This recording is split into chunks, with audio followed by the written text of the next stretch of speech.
love can hurt like this. Only love can hurt like this. Oh, hi. Welcome to Heartbreak Hotel. I'm your host, Bombshell, and let's get into it. Hey, bestie. Welcome back to Powerhouse of the Celle, where longevity, belief, and femininity intersect to help us lead longer, healthier, and more intentional lives. On today's episode, we are talking about love bombing.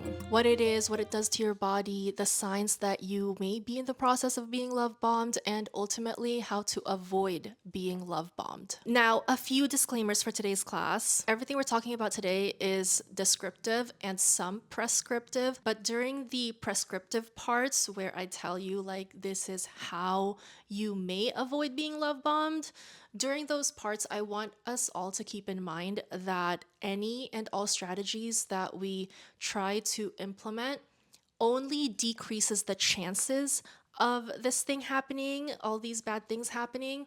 It's not a 100% foolproof thing. A person who wants to hurt you will find a way to hurt you. And that is no measure of how worthy you are of being hurt. That is a measure of their desire and willingness to hurt you.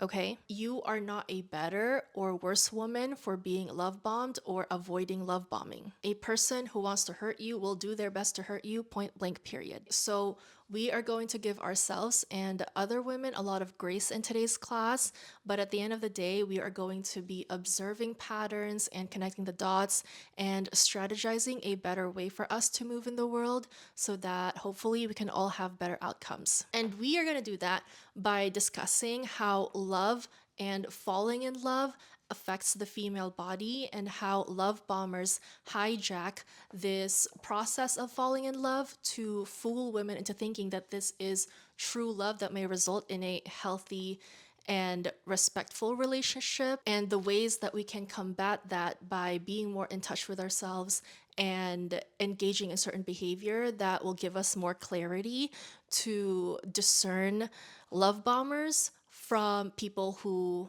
are really interested in getting to know us. Now we have a lot to cover, but before we get into it, I need you to hit the like, subscribe, and the notification bell so you never miss a Powerhouse episode. With that being said, let's get into it.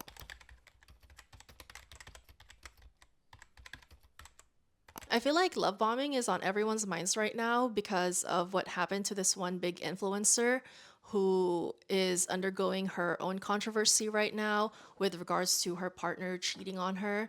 And she told her millions of followers about it as it was happening in real time. And now that we've had like almost 2 weeks of discourse to digest everything and there's new information coming out, a lot of people are now analyzing the turn of events of her romantic life. The discourse machine of social media concluded that she was love bombed, and one of the signs that they pointed out was how fast their relationship progressed. Literally between a span of months, this influencer, she met the guy, even though they've known each other for years, like virtually or through friends of friends of friends, but they officially started dating. They get engaged, they get married, and she is now pregnant with his child.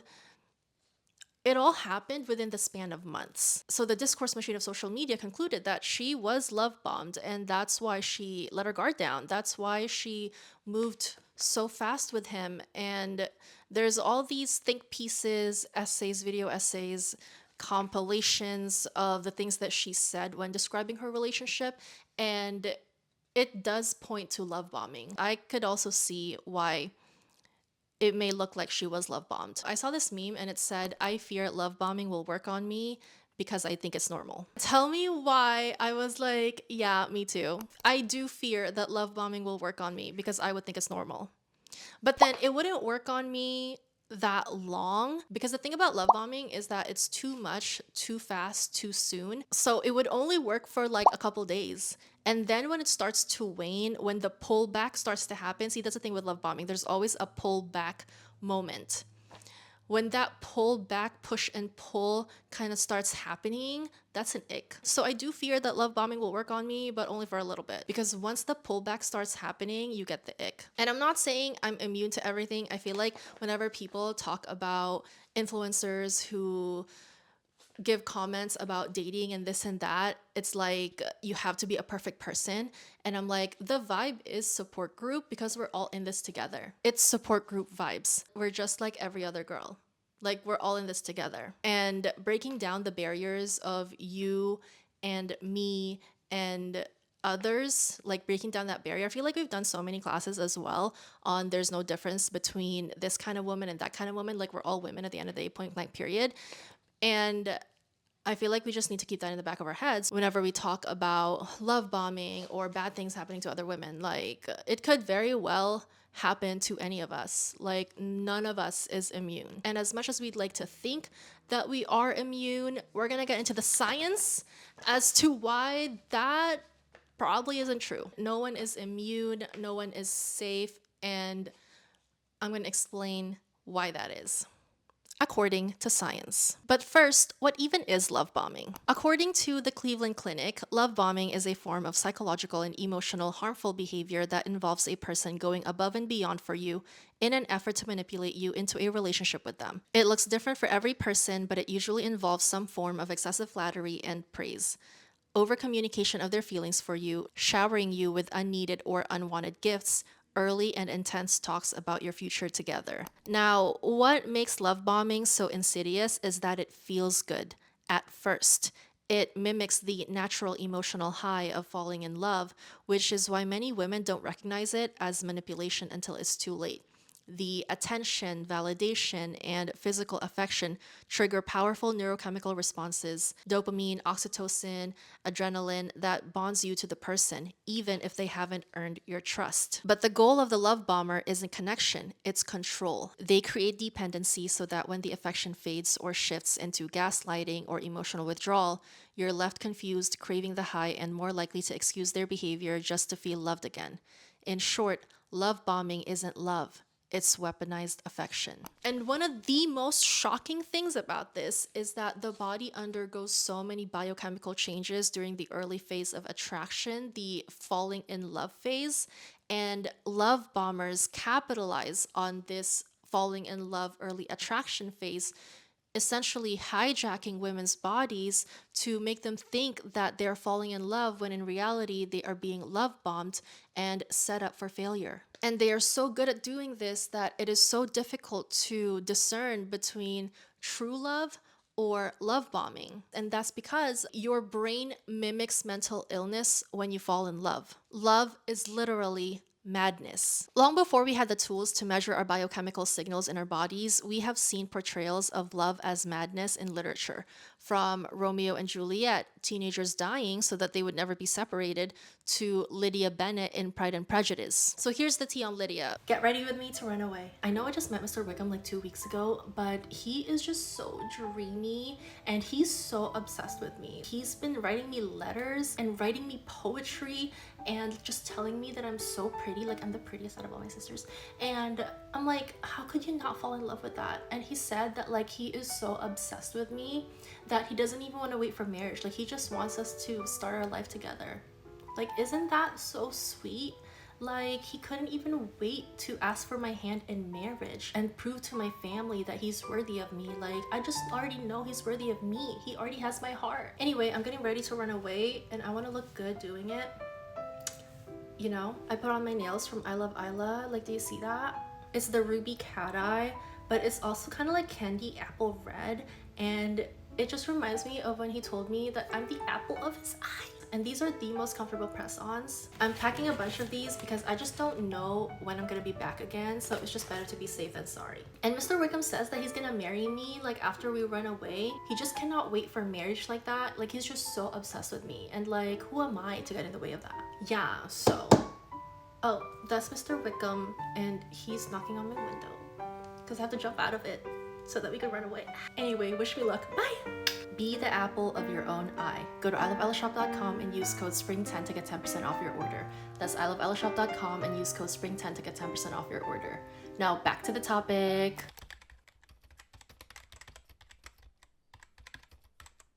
Pride and Prejudice was set in the 1800s, and Lydia is one of many sisters in a daughters only family. So their parents, they needed every single daughter married off because the pattern of inheritance was male. So their father's wealth, everything that they have, will be inherited by one of his male relatives, like a nephew or a cousin or something. The wife and the daughters get nothing.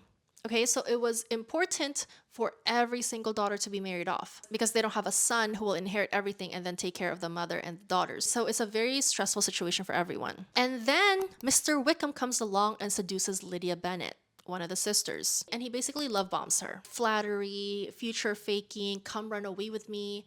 And she goes with him knowing how much is on the line. And also back then, if one of the sisters is quote unquote ruined, then the rest of the sisters are also quote unquote ruined. And is the pattern of inheritance the notion that one sister's actions reflects badly on all the other sisters? Is that completely Lydia Bennet's fault? No, but she is an oppressed woman where she isn't allowed to make any mistakes. And I feel like that is one of the hallmarks of privilege, is being allowed to make mistakes, or not being allowed, but having the space and the resources to make mistakes. Because Lydia, in the grand scheme of things, isn't privileged, although their family seems pretty well off. So compared to other non-wealthy women, she was privileged. But like in a sense where we're comparing Lydia to a modern woman, Lydia is not as privileged. So she's not allowed to make this kind of mistake, because for people with less privilege, mistakes cost a lot, and it may cost your life. So Lydia runs off with Mr. Wickham, and Mr. Darcy, he ends up saving the day. He pays off Wickham's debts so that he would marry Lydia, and now everyone's reputation is saved, and Mr. Darcy ends up marrying one of Lydia's sisters, and happily ever after. Lydia already knows her family's situation. Like, she cannot be running off unmarried, spending time with a man like that. But she was love bombed, and she acted out of madness. Like, she was madly in love. And everything else be damned. And at the end of the day, Mr. Wickham didn't even want to marry her. He just love bombed her, got what he wanted, and then that was it. He just ruined her reputation and like her other sisters too. So Lydia doesn't seem like a bad person. She doesn't seem dumb. She was madly in love. Like, she was literally acting out of madness. And Mr. Wickham, he capitalized on her suspension of logic. So why did Lydia do something dumb, even though she is not usually making dumb decisions? And that's because apparently, according to the neurobiology of love, this cortical zone, along with the parietal cortex and parts of the temporal lobe, has also been commonly found to be involved in negative emotions. Its inactivation in romantic as well as maternal states when faced with a loved one should not therefore be surprising, because when deeply in love, we suspend those critical judgments that we otherwise use to assess people. And that's why love is often irrational. It's irrational because rational judgments are suspended or no longer applied with the same rigor. And why is that? Like, why would our bodies betray us like that? To answer that question, let's find out how our bodies betray us like that.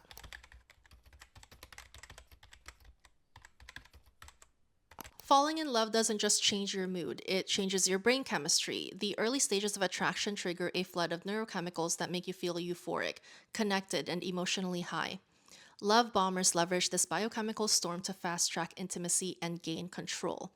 And here's what's happening in your body. Dopamine floods the brain in response to praise, gifts, and constant contact. It's the same system activated by addictive substances, creating a powerful sense of pleasure and craving. According to Helen Fisher, The Tyranny of Love, Love Addiction, and Anthropologist's View, Fisher maintains that love is a natural addiction that evolved some 4.4 million years ago in conjunction with the evolution of serial social monogamy and clandestine adultery hallmarks of the human reproductive strategy. And the purpose of love as a natural addiction was to motivate our forebears to focus their mating time and energy on a single partner at a time, thus initiating the formation of a pair bond to rear their young together as a team. So what does love as an addiction look like? The lover focuses his or her attention on the beloved, as well as aggrandizes the beloved's better traits while overlooking or minimizing their flaws. The lover expresses increased energy, hypomania, as well as ecstasy when the love affair is going well. Mood swings into despair and anhedonia when problems in the relationship arise, and often general anxiety about their role, how to please, and how to achieve their goal, union with the beloved. Adversity and social barriers also heighten the romantic passion and craving. I feel like there's so much there, and I could see it in the people that I know, the girlies that I know, when they first start falling in love with someone. These are the signs. It's literally an addiction and it's normal. So if you are thinking that, oh, Could never be me. I could never. I'm not like other girls. I know better and I can do better. good for you. But time and time again, whenever we pedestalize women who we think are above this emotional biological hijacking, and then it comes out that they are not, that it could very well happen to anyone, we see that no one is immune, no one is safe, and that's because we're all human. In the same paper, Fisher notes that romantic love constitutes a human universal or near universal phenomenon. So if you catch yourself falling head over heels for someone against your will, just know that you're not a lesser woman for experiencing that, and that it's absolutely normal. And this phenomenon of not being unique and being subject to phenomenon against your will, it reminds me of this one essay. The article's titled, "I'm Sick of Hearing About Your Boyfriend." In the article, the writer talks about how she's sick of hearing her girlfriends talk about their boyfriends, how their boyfriends did this thing wrong, how their boyfriends are doing them wrong. Just like all the conversations are so male centered. Like, is there nothing else to talk about other than your boyfriend? It's a great article. You definitely should read it on your own time. But I love how she closed the article with this. "And I want them to be so happy in their relationships that we never have to talk about boyfriends again." As much as I used her words, if Andrea Dworkin read this, she would laugh at my innocence and naivety. She would think I'm living in an illusion, covering up my chains and flowers and petals to make myself believe that I could ever be more than I am. She would tell me rebellion can rarely survive the aversion therapy that passes for being brought up female. If Margaret Atwood read this, she would remind me that I'm just pretending to be stronger than misogyny, that again, I'm living in an illusion. They would probably be right, but I'd still choose to believe. If patriarchy is the unstoppable force, then I am the immovable object. Right? So, as much as we think that, oh, It could never be me. I would never do that. I would never fall for that. I could spot that a mile away. could you though? Could you though? Because time and time again, history proves that wrong. And I'm not trying to be like pessimistic. It's not pessimistic if it's realistic. So, can you still strategize and form a better sense of self so that you are not exploited by other people who exploit your insecurities? Absolutely. But when you do fall for it, just know that you are not a worse off woman for it. You cannot control other people's behavior. So, what they do to you, that's on them. That's not on you. And this article ties into today's topic of love bombing because although a lot of us have already heard the same stories over and over again about other women being love bombed and falling for it, we also see how futile it is to resist against something that is so ingrained in our bodies, our personhood, that as much as we try to rationalize against our desire for companionship, for relationships, for marriage, our bodies are literally wired and primed for finding pleasure in engaging in these relationships, and sometimes against our will. So whenever I hear about love bombing and discourse around love bombing and this controversy with this one influencer about love bombing, it's always a victim blaming vibe. Like, she should have known better. I saw it coming a mile away. Like, how could she not have known? Well, it's because she's human. That's why. She dared to love, to risk, to be vulnerable. It's not her fault that someone else had demonic plans with her. Moving on to the next hormone, oxytocin. Oxytocin is often called the cuddle chemical, and it's released through physical touch, eye contact, and adult relations. It deepens emotional connection and trust, whether or not the person has earned it. And women in particular show increased oxytocin response to romantic closeness, making them more likely to form deep attachments early on. And we're going to get into how important this piece of information is. Basically, physical touch equals a release of oxytocin equals increased connection and bonding. So keep that in mind. The next hormone is serotonin, the obsession factor. Research has shown that serotonin levels drop during the early phases of romantic infatuation, producing effects similar to obsessive compulsive disorder. Apparently, people in love have intrusive, obsessive thoughts about their beloved, similar to people with OCD. And this is also backed up by the statistically significant decrease in the number of serotonin transporters in the platelets of subjects who were in love. And the decrease also mirrored results observed in OCD patients, suggesting that there may be a similarity between falling in love and OCD. As far as we are aware, this is the first report of changes in the 5-HT serotonin transporter during a physiological state. It would suggest that being in love literally induces a state which is not normal. In conclusion, the statistically significant decrease in the number of the transporter proteins for serotonin in the platelets of subjects who were in love and in those of OCD patients would seem to suggest a certain similarity between the two conditions. And such similarity is strongly supported by the observation that the changes in the serotonin transporter appear to be transient and state dependent. In essence, falling in love and OCD, they have observable similarities, not just phenotypically or behavior wise, but also on a biological level. And here we see echoed the statement that love is literally madness. OCD is a mental illness, and falling in love, being in love, mimics a mental illness. So we go from literature to biology, and like there's so many connections there. So I have a new thing recently. I found this new software I'm going to share with you later, but I'm like moving all of my writing notes, my favorite quotes from books into this new software. And I was moving over my notes from R.F. Kuang's Yellow Face, and she was talking about how writing is an exercise in empathy. And it just shows how before we even have the tools to study and detect the biology of it all, we could see it in real time, and writers are able to capture these observations and preserve them for the rest of us to read like decades and centuries later. So I thought that was very beautiful that even the times of Shakespeare, like Romeo and Juliet portraying love as madness, like we could really see now that we have the tools to study it, that love does mimic mental illness. I just thought that was very profound. Anyway, moving on to the next thing. Next is adrenaline and cortisol, the stress response chemicals that may make you mistake toxicity for love. Emotional highs followed by uncertainty or withdrawal trigger adrenaline and cortisol, chemicals linked to stress and alertness. And this instability keeps your nervous system on edge, reinforcing the addictive cycle of craving closeness and fearing loss. If your past relationships have been marked by the extreme highs and the extreme lows, and that's all you've ever known love to be, if that is all you have ever known, if toxic relationships is all you have ever known, you will then perceive future pre-toxic relationships as love.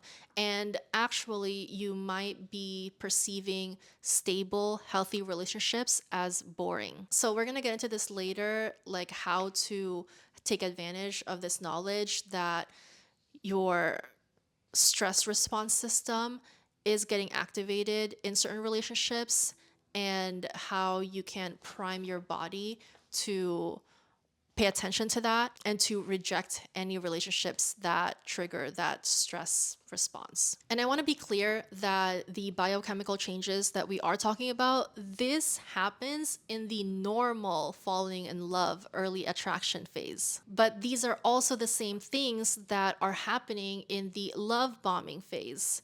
Although the love bombing phase is a lot more intense than the normal early attraction phase, but I just wanted to keep that clear that whatever we're talking about, this is what's happening in the normal falling in love stage. And the same things are happening in the love bombing stage. So how can a woman tell if they are simply falling in love the normal way?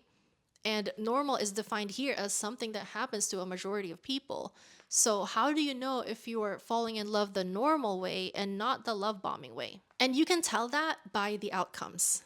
In a normal falling in love early attraction phase, you experience these biochemical changes.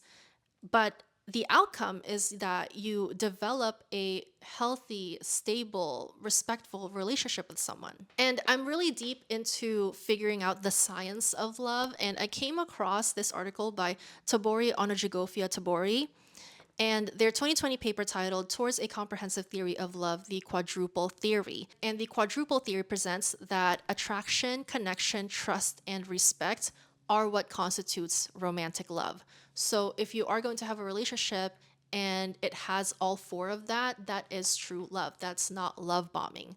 So it's just nice to have like a concrete definition of what love is. So contrast that with love bombing, you get all these biochemical changes. You get addicted to this person as per your behavior, as is normal, apparently. And then you don't get the relationship at the end of it. You don't get a relationship marked by attraction, connection, trust, and respect. That's the difference between falling in love and being love bombed. And that's why it's so difficult to pinpoint if you're just falling in love or if you're being love bombed. It's because your body cannot tell the difference. When you're falling in love, the rational decision making part of the brain, it takes a back seat to the more primal regions involved in emotion and reward. In other words, the parts of your brain designed to protect you, they go offline when you need them most. And there's a bunch of explanations for this, why your rational thinking part of the brain shuts down in the falling in love phase, and that's to encourage people to be more open to new relationships and be more likely to create relationships and have offspring. So it is actually advantageous for the human race for the brain to shut off during this time, the falling in love stage. But like, we're past that now. We're done surviving just to have children, you know? Like, we're now in the enlightenment self-actualization phase. So we are now considering that your brain shutting off at a time when you should be the most rational, making one of the most important decisions in your life, picking a life partner, your brain should probably not be turned off for that part. But nonetheless, millions of years of evolution led us to this. So now that we know what happens in your brain and your body when you are falling in love and how it is very difficult to tell if it is love or you're being love bombed, let's talk about how you can tell if it's real love or if it's a scam.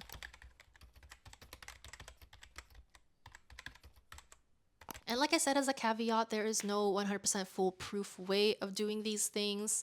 You can do everything and still be love bombed, and that is no measure of your worthiness of being love bombed. Okay. The reason why love bombing is called love bombing is because it's a bomb. It's too much, too soon, too fast. And I get that people say, when you know, you know. Like, I get it, but it comes to a point, and this is where your discernment comes in. Your years of pattern recognition are coming to play. You're making connections. The revelations are revelationing. But here's some science-backed guidelines to avoid being love bombed. Number one is delay physical touch or intimacy. Remember, I told you to keep in mind oxytocin.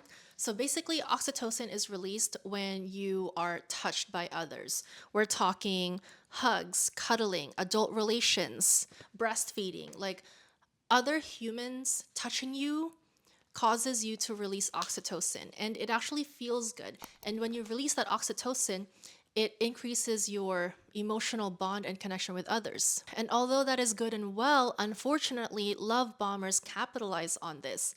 They know that the moment you let your guard down and allow them to physically touch you, holding hands, whatever, you are now primed to like them even more and to suspend judgment, to suspend your discernment. They know exactly how to turn your body against you. And it's not a slut-shaming vibe at all. You go whatever speed you want to go, but if you want to have more clarity in your decision making when choosing a partner, delay physical touch and intimacy. That's it. Number two is regulate your nervous system. As we talked about before, one of the hallmarks of love bombing is the push and pull. It's the hot and cold strategy. And this extreme high to low cycle, it activates your sympathetic nervous system, which is your fight or flight mode. And while it's doing that, it is actually getting you addicted to the high to low, extreme hot and cold cycles. It's essentially making you addicted to toxicity. When that person is around, you are feeding into your addiction. You are in a hyper aroused state. You're pumped with adrenaline and you get the butterflies in your stomach and you feel really, really good. And you think that that's chemistry, that you're really into this person when things are not really what it seems. So the one thing you can do to combat that is recognize that one of the hallmarks of love bombing is this extreme high to low, the push and pull, that a person could be treating you right 1 second and differently the next, and you find yourself chasing the next high the next time that they're good to you, because they're good to you, then they're bad to you. They're good to you, then they're bad to you. And you just get so addicted to that cycle. Just know that that's not normal. A love bomber always starts with the good and a lot of good. Like, they just treat you like you're the best person ever, but they cannot help themselves. And they could wait days, weeks, months maybe even years, but the fallout always happens. Always. So just be on the lookout for that. And if you are with a person who has very quick push and pull, hot and cold cycles, like a matter of minutes, a matter of hours, a matter of days, if you have regulated yourself to number one, perceive that like, oh yeah, that's not good. Like, I don't want to be a part of this. Number one, knowing that you don't want to be a part of that. And number two, regulating your nervous system all on your own. Like, even before you start dating, you should totally do this. Regulate your nervous system, figure out the things in your life, the people, the situations that are in your life that induces this push and pull cycle. It could even be a parent, a family member, or a friend who also does this to you. Recognize the signs when they are doing the push and pull, the hot and cold, the they treat you nice and they don't, they treat you nice, they don't. Recognize that in your life and curate your life to have none of that in your life. Okay? Either you draw boundaries with them, you cut them out of your life. Make sure that your life as a single person is well regulated, that you are not in any cycle of chasing the next high from another person to treat you well, because you shouldn't. Like, you should just be treated well or neutrally as a person. So if you have people around you who start this cycle and you think that that's love, you think that that's what you deserve as a person, like, you're priming yourself for a love bomber. And I hate to play into the notion of someone being a perfect victim, because we're all perfect victims. But what else can you do other than decrease the chances of something happening to you? Also, love bombers, they keep you on a dopamine roller coaster, which is grand gestures, long texts, surprise dates, and they're all designed to keep you addicted. And that's because dopamine thrives on novelty and unpredictability, not necessarily genuine love. And that's what I talked about too, like chasing the next high, like you're chasing the next dopamine rush, because you go for a little bit of time without it and then they do something good to you and you're literally getting so much pleasure from that one instance that they were good to you. And then they're not good to you, or they ignore you, or they ghost you for a little bit and they come back and then the dopamine hits again. So it's just the ways that people play on the addictive qualities of the early attraction phase. Because like I said, the regular true falling in love phase does mimic addiction. So love bombers exploit this addiction as well. So to counteract this chasing the dopamine rush, this addictive nature of falling in love, which is capitalized on by love bombers, you need to ground yourself with the rituals, the practices that you have been engaging with before you've met this person. Let's say that you play pickleball every Sunday. Keep playing pickleball even after you've met this person. Let's say that you like to read at 9 p.m. until you fall asleep. Keep reading at 9 p.m. until you fall asleep. It doesn't matter if this person wants to keep talking to you, keep FaceTiming you. Like, it doesn't matter. Keep doing the same things that you have been doing before this person. And obviously with nuance, because once you bring a person into your life, then you can incorporate them into your life. But in the early attraction phase, the infatuation phase, like, keep doing the things that you've been doing before. Disrupting your routines when you first meet a person, it just enhances the addictive qualities of the relationship. And you don't want to do that. Like, you don't want to derail your routines just because of one person. And also find pleasure in other things other than this person. So when you're in this early attraction phase, your body's getting addicted to them.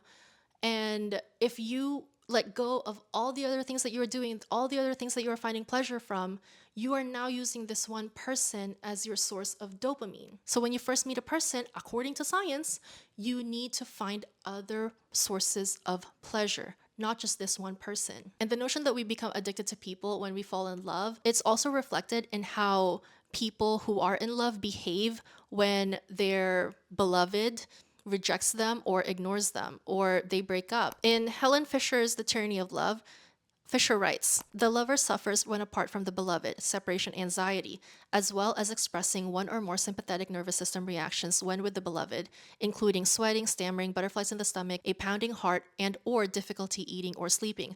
The lover is emotionally and physically dependent.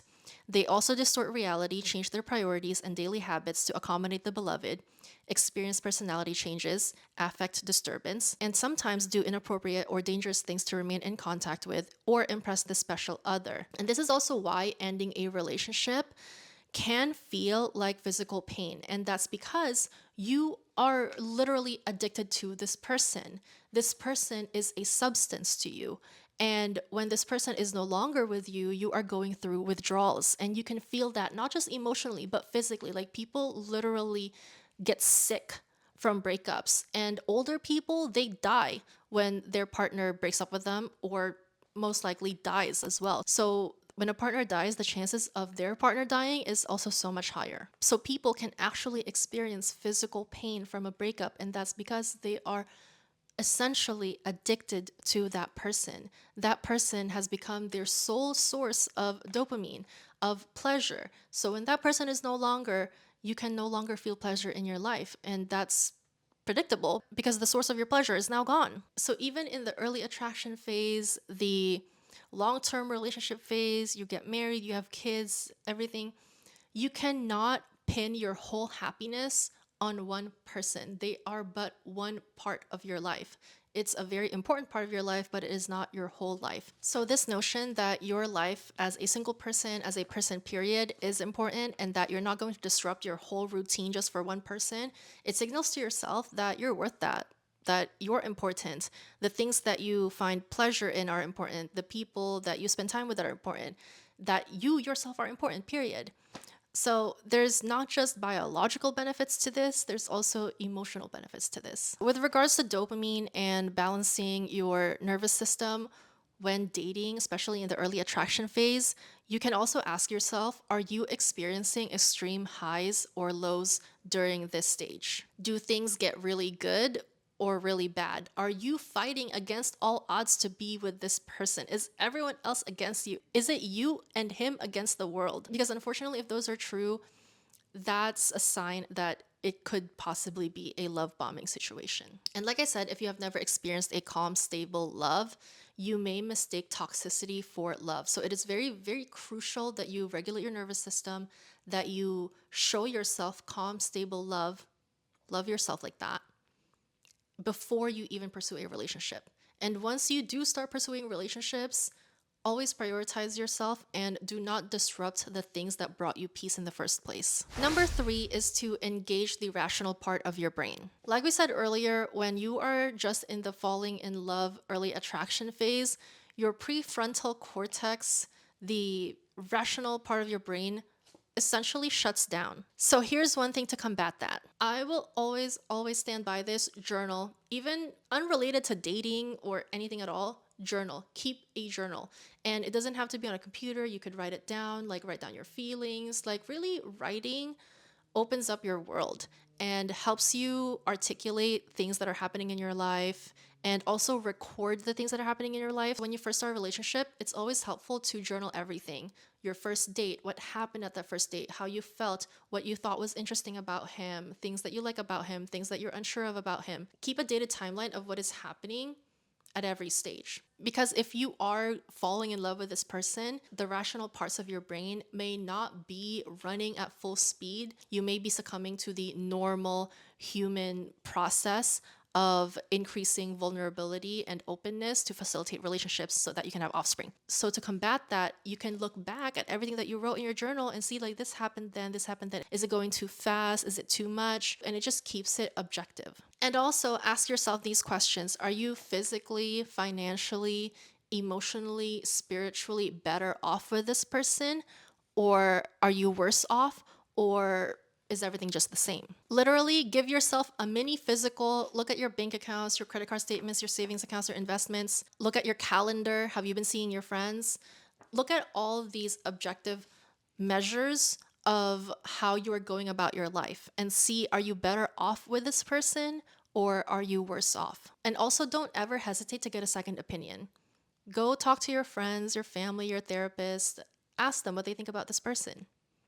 Obviously, if you trust their opinion, you don't want to feed into the addiction that is brewing within you, that has been encoded in your genes for millions of years, so that you can think with more clarity, so that you could once again recenter yourself. Because that's what happens in the early attraction phase, is you start centering another person instead of yourself. Always remember that you are the sun, not them. You are. So yeah, I put up a chart of the science-backed actionable strategies here for how not to be love bombed. I'm going to put a caveat there saying that this isn't 100% foolproof. A person who wants to love bomb you will 100% try their best to love bomb you, but these are science-backed strategies, and hopefully it helps the girlies build their discernment in the future. But yeah, that's all I have for you today. I just want to let you know that your power lies in you knowing yourself, accepting yourself, and embodying yourself. And remember, protect your energy. Also, go to iloveelleshop.com and use code SPRING10 to get 10% off your order. That's iloveelleshop.com and use code SPRING10 to get 10% off your order. Thank you so much. Bye.